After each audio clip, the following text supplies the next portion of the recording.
Hello, and welcome back to my podcast, Pulling Back the Curtain with Vinny Ali. This is my origin story, part 2. In part 1, we learn about my father and what it was like growing up in Cat Harbin, Virginia. So today we're going to start with my mom, Teresa. So my grandfather lived in Philadelphia with his beautiful wife. And they were classic South Philly Italian people, Santos, or Sandy for short, was Pop. And grandmom was Aedith. Now, Aedith liked to eateth. She liked to cook and she liked to eat. So she was a very classic Italian-looking woman. And they loved each other. They met at a church. Actually, it's a dance at the church. They fell in love and were trying to make a family. But Pop used to work on the World War II ships. He was a welder. I don't know if it was during World War II, but he used a plasma cutter and it actually made him sterile. So they couldn't have kids. They decided to pack up everything and drove across the country to California. And they lived there for about 3 years and worked in an olive bottling factory. And then they decided, you know what? Let's get back to our roots. They drove all the way back to Philadelphia, opened a family grocery store where the front was groceries and the back was the home. And grandmom got into a car accident. She gets thrown out the car, couple bumps and bruises. She goes to the doctor, and the doctor says, Aedith, you know you're pregnant, right? She was pregnant with my mom. My mom was forever known as the miracle baby. Being the eldest woman of the family, it was her job to run the house and help take care of her younger brother and younger sister. And she did her job very dutifully. And the older I get, the more I realized how she is incredibly stoic. One of the greatest stoics I have ever known. She embraces the concept that Marcus Aurelius always said. There is what is up to us, and then there is what is not up to us. The rest is in God's hands. I'm paraphrasing, but that's my mom. She could have the world coming to an end. Big swirling vortex, the aliens have come down, the world is swallowing everything up, and she'll look around and say, hey, what do you guys want for dinner? She can see what she can control. And that is my mom. Every situation she's in, she focuses on her control, what's in her realm, how she cares for others, how she treats others. At a very young age, she realized that she loved to dance, and she took classes and was very elegant, and she moved beautifully. She actually did a dance routine to Beethoven's Fifth by the Bee Gees. And every time I hear that song, I think of my mom dancing like there's no tomorrow. And a lot of my friends who are dancers, because I'm in the theater world and film world, say, was your mom a dancer? Because her posture is just impeccable. I'm like, she was. When she met my father, like I said, she was at a dance recital, dancing her heart out. He fell in love with her, and some argued my mom looked like Wonder Woman. Long black hair, beautiful green hazel eyes that would change slightly to blue depending on her mood. And she had the dancer's body. She is my Wonder Woman. She's my shining star, and I'm grateful for every day I've known her, and become more grateful and more sad because I wish I could have done more for her, and I want to do more for her. Part of the reason why I started this podcast is because I wanted a safe environment where I could grow as an actor and get all the information and insight I could from others to learn the secret of their sauce.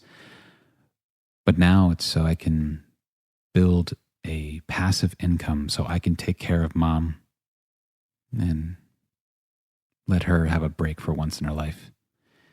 She never got breaks. She was raising her brother and her sister while mom and dad worked in the grocery store.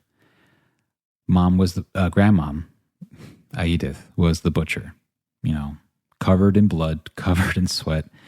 And she was also a night owl. So she would spend all night just watching old movies. And unfortunately, I never met her. She passed before I had a chance to meet her. Pop was the early riser, 6 foot tall, maybe 6'2", long built, beautiful Italian gentleman. Very sweet, very soft spoken. I think that's part of the reason why I am very soft spoken and people are confused when they first meet me. Because when you're soft spoken, people need to listen to you more. Every morning, Pop would wake up, open the shop, and he would get groceries to sell in the market. And, he would take the not so pretty like tomatoes, scrape off the bad bits, and bring it home for the family to cook the tomato sauce every day. And yes, we call it tomato sauce. On my mom's side of the family, they are like, oh, it's gravy, it's sauce, it's gravy. And my great Aunt Sue broke it down for me. She said, Vincenzo, it's gravy when there's meat, okay? If you put meatballs in it and cook it on top, if you put the meatballs in the bottom of the pan and then put the sauce on top, then it's gravy. And that's how I distinguish between sauce and gravy. Grandmom would saunter out of bed probably 11:30, 12 o'clock after spending all night doing the books and watching her movies, old classics like Cyrano de Bergerac, all the black and white films. And part of the reason why I enjoy them is because I feel like I'm connecting with grandmom in some respect. So Pop would be the workhorse. He'd work from sun up to sundown every day, no question, never complaining, spoke very little, even at the dinner table, because he was a man of responsibility. He believed in taking care of his family first. And my mom, Teresa, would run around taking care of her younger brother, younger sister, cleaning, cooking, helping out while they ran the store. My favorite story about my grandmom is this boy comes in and he's playing with a switchblade. And he's opening it and closing it, threatening my grandmom, who's got a giant meat cleaver in her hand, chopping meat. She looks at him and she says, "That's cute," pulls out a revolver and says, "My toy's better." My grandmom is from the Frates side of my Italian family, and they were tough. They had to be. They came over from Italy and they had to make a life for themselves. My mom's dad was a Stracuzzi, a little more work-oriented, less, shall we say, excitable to do things like that, more low-key. They were very good to each other and loved each other for a very long time. What was always interesting to me was my mom never described my grandfather as, my grandfather. She would say, my dad, or your mom's dad, or your mom's mom. It's just one of those things. And my mom would always call me mom or dad as a term of endearment, kind of like how the Hispanics do that, with papi and mommy. And that always has stayed with me. Because even now, she'll pick up the phone, she's like, "Hey, Mom, how are you?" I'm like, "I'm okay, Mom. Just doing my thing. Rotating through the multiple part-time jobs just to get by." So, Grandmom passed away around when I was born. And she never got to meet me. And I never got to meet her, which was a big travesty. I think the big reason my mother stayed with my dad, besides this security, was that she didn't have her mom to help. Pop Pop was preoccupied with his other children, let's just say. And she stayed. My mom hung in for 35 years, just accepting whatever it was. And my mom had energy for miles. She ran that house like a tight ship, and she made it look effortless. One of the greatest lessons my mom ever taught me was taking chaos and making it look effortless. And she did, and she still does. She's 70 years old and makes everything look effortless, like a well-rehearsed dancer. My mom stopped dancing when she started dating my father because he was afraid she was going to get hurt going to this one part of Philly for dance, and her dreams died, unfortunately, and she became a nurse instead, kidney dialysis at Temple University, and then started working at Fairfax Hospital, and she was amazing.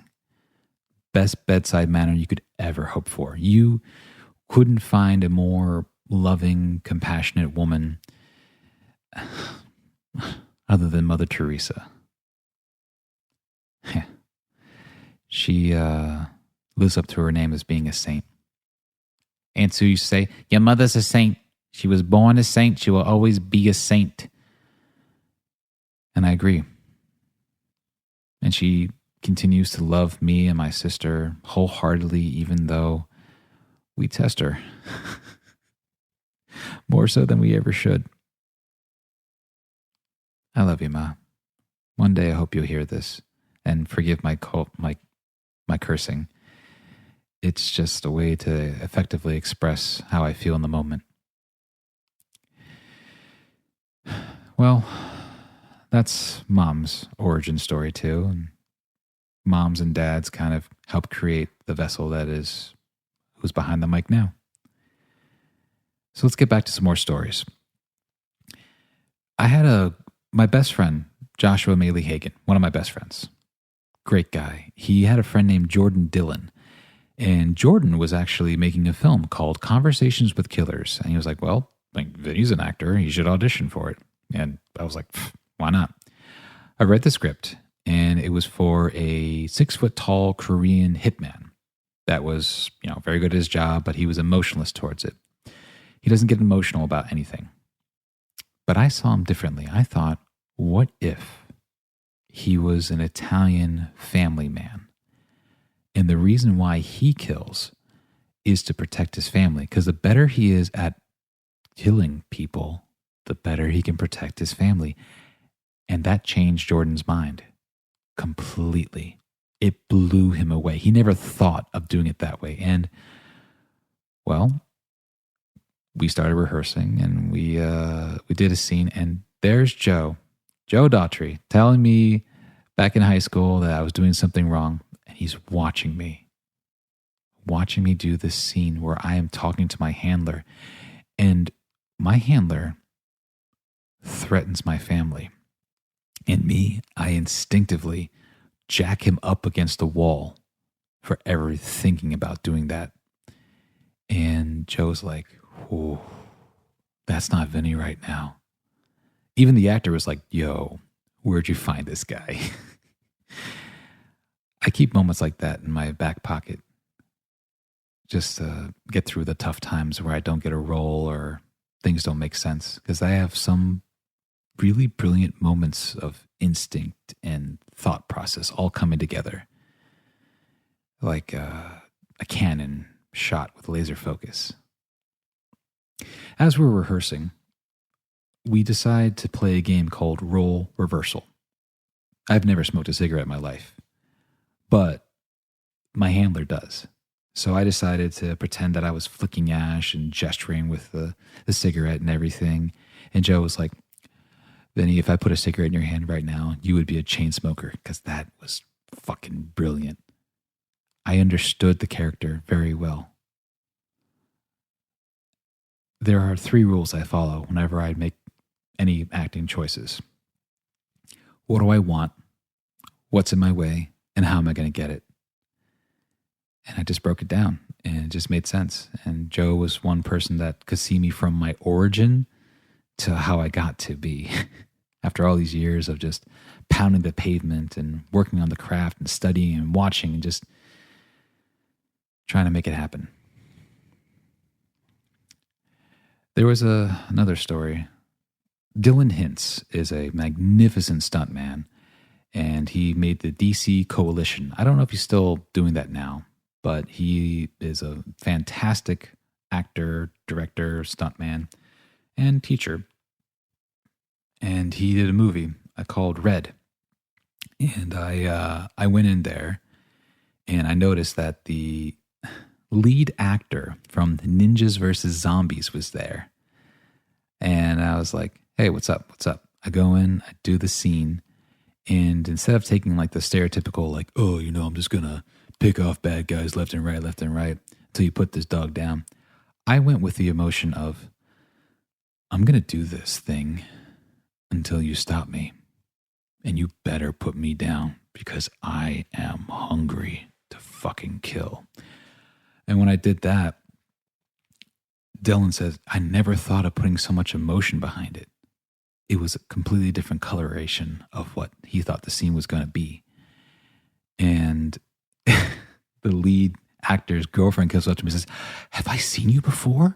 Because that was really good. I was like, do you watch a lot of short films? Do you go see a lot of local plays? And I walked out. These are just some stories I keep in my back pocket. It feels awkward sharing them with you guys, but why not? I have a wealth of knowledge and experience under my belt. I might as well share it. Piggybacking on the Conversations with Killers film shoot. We do the scenes, we shoot for like 2 days straight, and then I take a bus down to Virginia to do it. Save some gas money. And I realize, oh crap, I have an audition in downtown Philly. I take the bus back up, I hop in my car, and I race into Philly, and I'm like just about to like miss my slot to audition for this web series. And I go in, and it's for, I can't remember the series right now, but I played a very cheesy, over-the-top bad guy. I was like, I am the Chad, and I'm telling you, I will destroy you. I will end your very existence. And I'm like this over the top, And at the end of the scene, they actually destroy me. They show off something that just ruins my reputation. And I physically melt into the floor and I run out of there. I run out of there as fast as I can. And the actors, the casting director, like, did he just run out the room? And I run back and I sheepishly come back in. And the first thing the director says to me is this: where did you come from? And as an actor, that is one of the greatest compliments I've ever received. Where did you come from?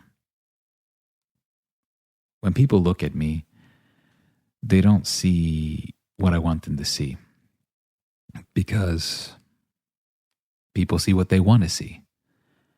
I am 5'9", 250 plus pounds of brown man. I have resting bitch face syndrome.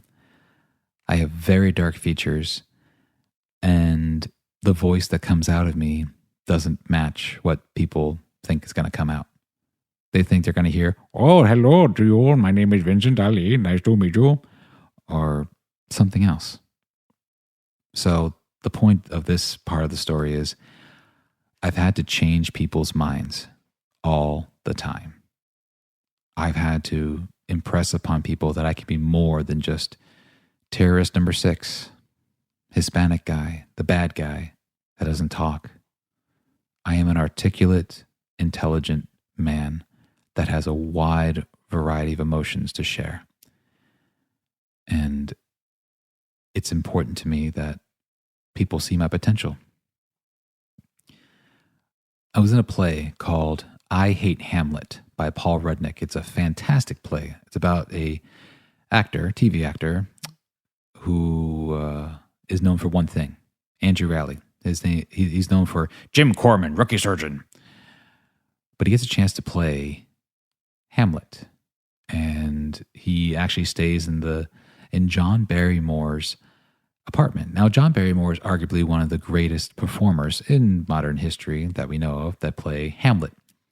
In the course of the play, he actually meets him and teaches him how to play Hamlet. The last speech he gives is all about how he's bombing on stage and he realizing he shouldn't be there. He's not an actor. He's not Hamlet. But he does the big one, the soliloquy, to be or not to be. And it worked. For one time in his entire career, he felt like he was in the moment. He was an actor. And that is one of my favorite monologues to use at auditions because it reminds me that that's why I do this shit. For that one moment where it all just makes sense. I am grateful for every person that took a chance on me. I know that learning lines is very important. It is. It should be the first thing you do. It's a challenge for me. And when I'm, quote, on, I'm on. And acting is what makes me up in the morning and makes me want to see the next day. Because I want to know what happens next. I want to know what's going to happen next. What next project I'm going to be in. What next opportunities coming my way. I mean, 2024 has been just this insane cavalcade of just opportunities just falling into my lap. I got to be a pilot for a TV series that could possibly go into a series if they get enough votes. I played a bodyguard, with zero dialogue. I got to be in a movie called Ataka, Ataka, where I got to have one line in an animated film, of all things. I was even working at my day job, and I met this guy. He's a hip-hop artist named Judah Priest, an affiliate of the Wu-Tang Clan. And he says to me, I'm making music up the street. You should come through. I did. And now I'm officially a part of the 144, the chosen few. I'm there as a voice actor for them. And last night, I was fortunate enough to be their host for the show called the Dark World Tour 2 at the Rusty Nail in Ardmore. I've just been embracing and just falling into these wonderful experiences. Because of that gig with Ataka, I met a magnificent producer. And he just bullied me into actually putting this podcast we have right now, on the air. After Courtney Atkinson tried to bully me for 4 years, he was like, nope, we're doing this. Sorry, that's what we're doing. Andrew Santiago, shout out to him, the man, the myth, the legend. And Emir Matuk, my magnificent sound guy right behind me, has been so supportive and so helpful in this progress. I'm so grateful that I finally just understand my purpose, like my mom. Embrace the chaos and make it look effortless. Back in 2020, I'm sure a lot of you, hopefully, are listening, know what 2020 means. We had the pandemic, and I was cast in a movie, and I was on set for 4 days. In 2020, a lot of things happened. I was living at home. I was on unemployment because of that. I was getting, money, blah, blah, blah. And Mom asked me to move out because Maria needed to come home. And while I was on set for 4 days of a film, I actually caught COVID for the first time. And that sent me on a big spiral. A lot of bad things happened, but a lot of good came too. self-reliance and figuring out that I could do more with my life. But right before I caught COVID, I decided that I was going to make a podcast because I can control that. I could keep people safe. I could do work in a safe, enclosed environment. And I was at Three Sun Studios with Millard Brown, and we just started recording. I started recording people, and eventually the concept of pulling back the curtain with Vinny Ali came into fruition.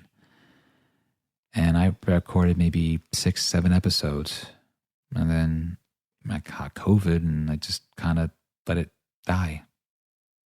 4 years.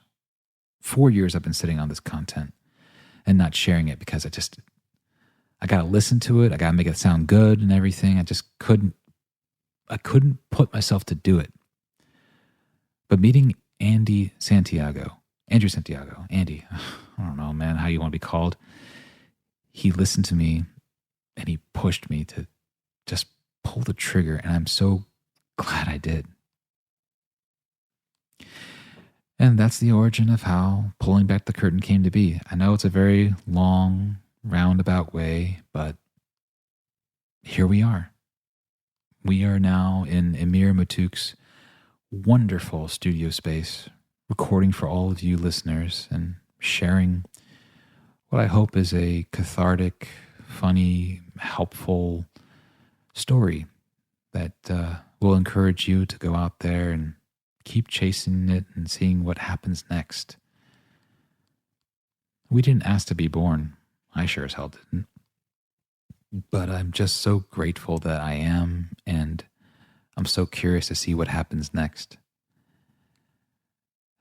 So that's my origin story. Small town in Cat Harpin to East Lansdowne, Pennsylvania. Still pounding that pavement, still chasing that dream, taking a left-hand turn into stagehand work to stage acting, dinner theater, landscaping, Instacart, customer service, substitute teaching, phlebotomist, movie acting, voice acting, and now learning about the hip-hop game. Yeah, it's a wild fucking ride. Thank you guys for your time, and I hope you enjoy this episode of my origin.